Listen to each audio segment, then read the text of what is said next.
Assalamualaikum warahmatullahi ta'ala wabarakatuh. A'udzu billahi minasyaitonir rajim. Bismillahirrahmanirrahim. Alhamdulillahi rabbil alamin wassalatu wassalamu ala asyrafil anbiya'i wal mursalin wa ala alihi wa sahbihi ajma'in, amma ba'du. Ayyuhat tullab minat rijal wal banat, murid-murid ayah guru yang ayah cintai dimanapun berada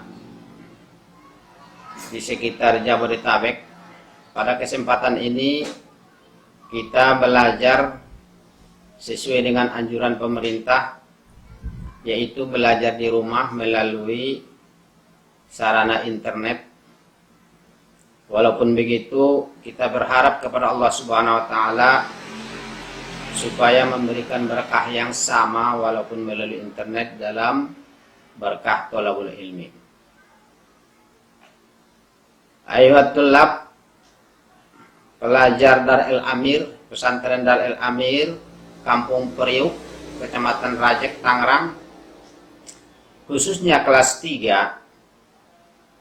Pada kesempatan ini pelajaran kita adalah halaman 24, yaitu Al-Babul Khamisu, bab yang kelima. Bab yang kelima dari 5 bab yang termasuk dari mulhaq tadahroja. Sebagaimana kita sudah mengetahui, seluruh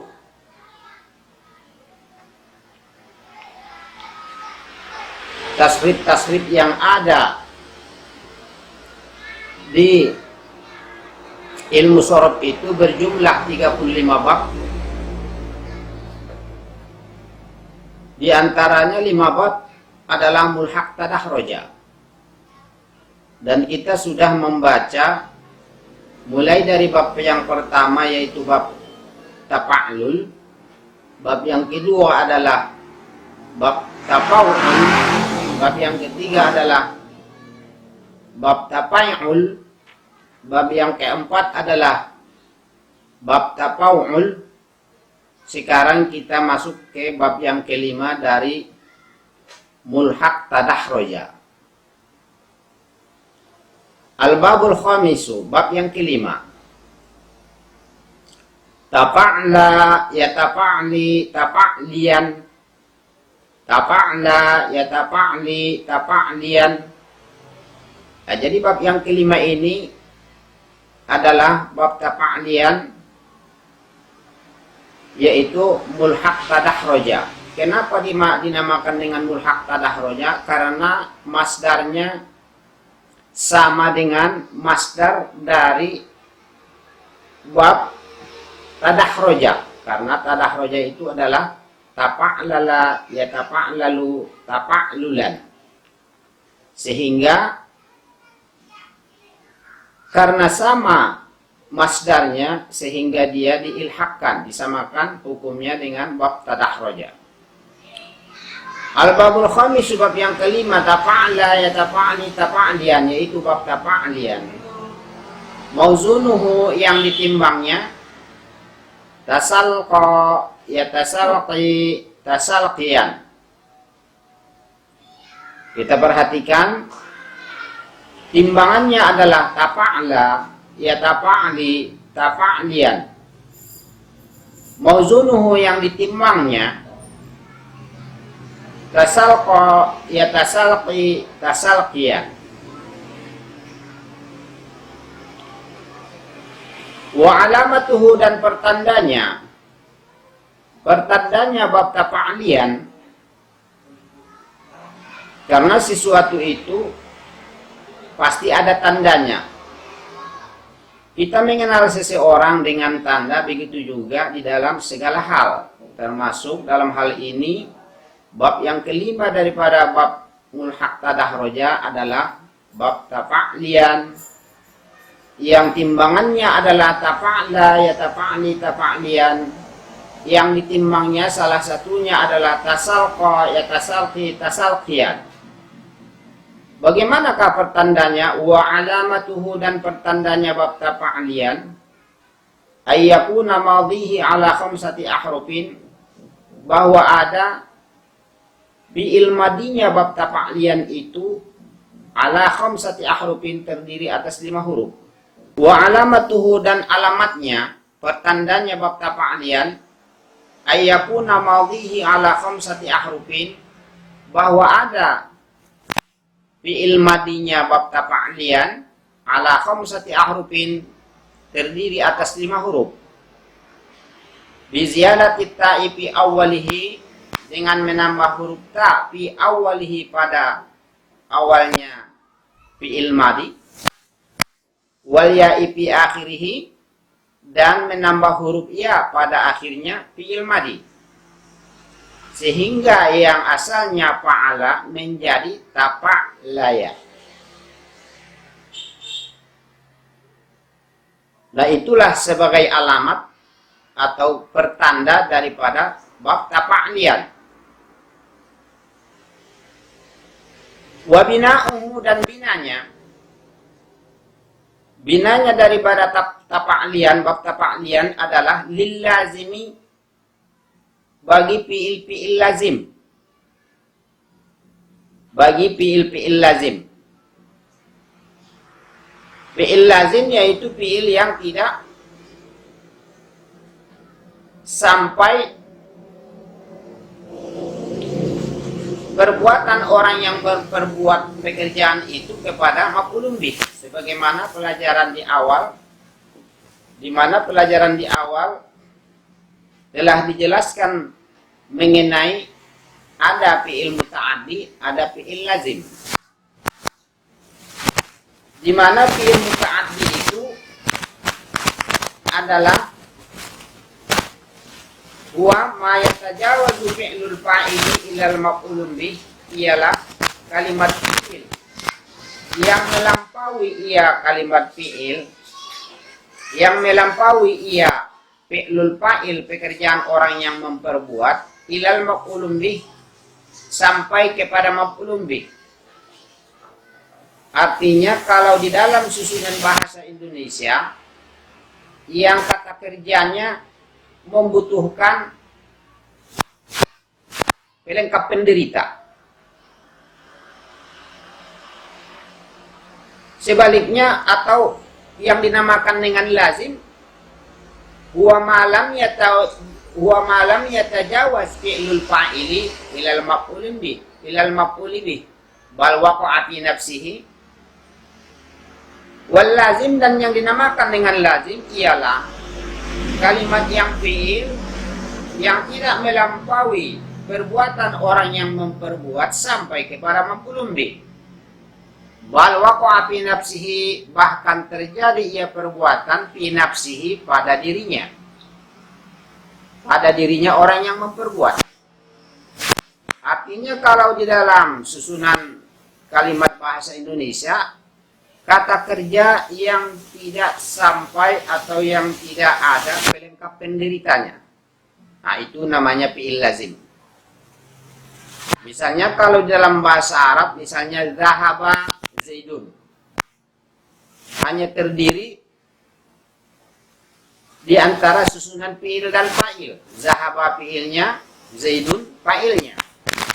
Tidak membutuhkan maf'ulun bih, sudah sempurna makna kalimat tersebut. Sehingga zahaba tersebut itu, fi'il zahaba itu dinamakan dengan fi'il lazim, karena tidak butuh dia kepada maf'ulun bih. Walaupun tidak ada maf'ulun bihnya, sudah sempurna maknanya.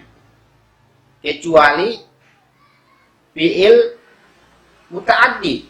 Kalau fi'il muta'addi tanpa adanya maf'ulun bih, makna kalimat tersebut tidak akan sempurna, sehingga dinamakan dengan fi'il muta'addi. Seperti misalnya nasara Zaidun Amron. Nasara Zaidun Amron, telah menolong oleh Zaid, pelakunya adalah Zaid atau fa'ilnya. Telah menolong oleh Zaid Amron akan si Umar.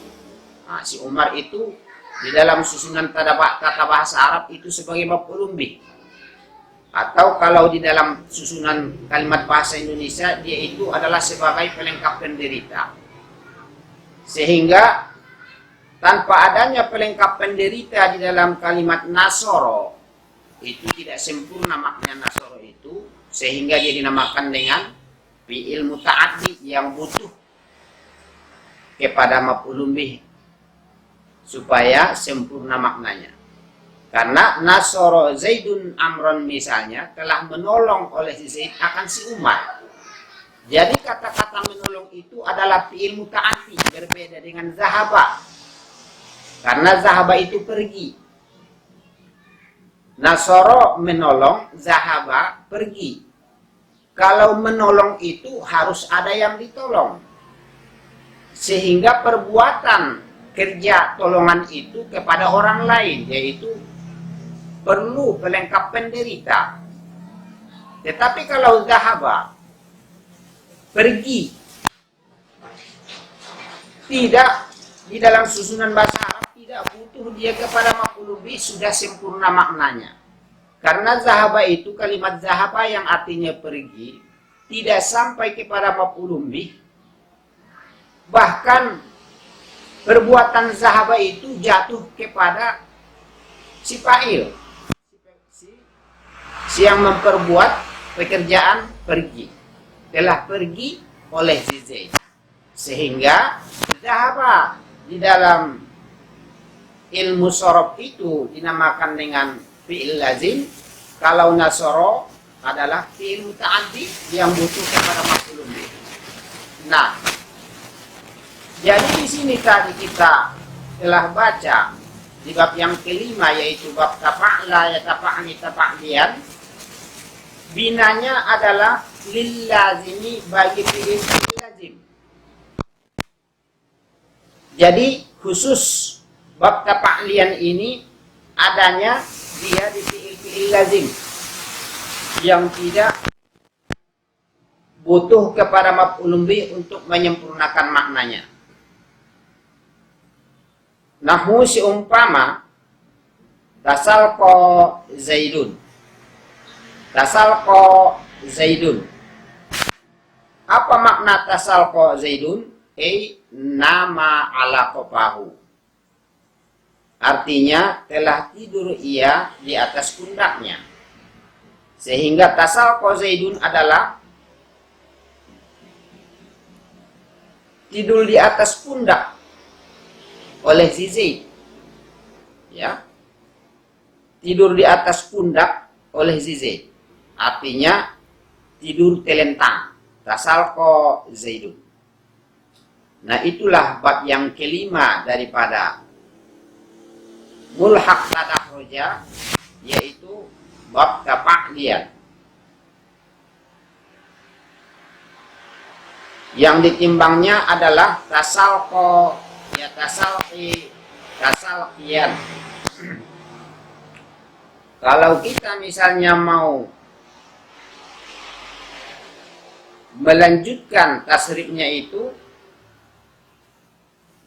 tasalqa ya tasalqi tasalqian, mutasalqin mutasalqon, tasalqa la tatasalqa, mutasalqon mutasalqon.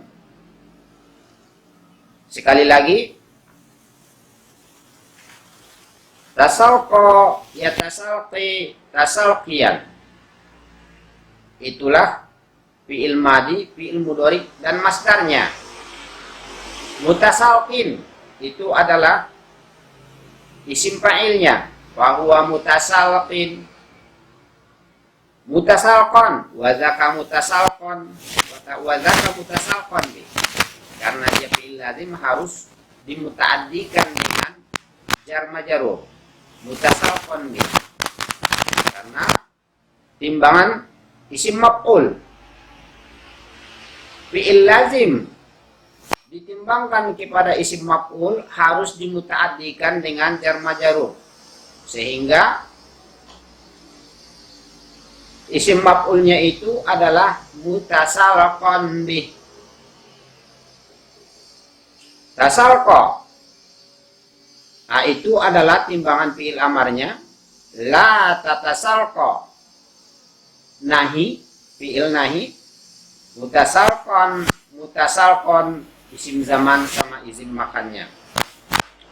Sehingga amsilatul muttaridahnya adalah tasalqa, ya tasalqi, tasalqiyan, mutasalqin, mutasalqon bi. Tasalqa, la tatasalqa, mutasalqon, mutasalqon. Nah, itulah bab yang kelima daripada mulhaq tadahruja. Mudah-mudahan dari keterangan yang singkat ini kita bisa semua paham. Kalau memang belum paham, perlu diulang-ulang untuk pemutaran videonya sehingga tidak ada lagi kesamaran di dalam pemahaman, supaya bisa kita nanti menjawab pertanyaan dengan sesungguhnya. Demikianlah pelajaran kita dalam kesempatan ini. Wabillahi taufiq wal hidayah wal 'afwu minkum. Wassalamualaikum warahmatullahi wabarakatuh.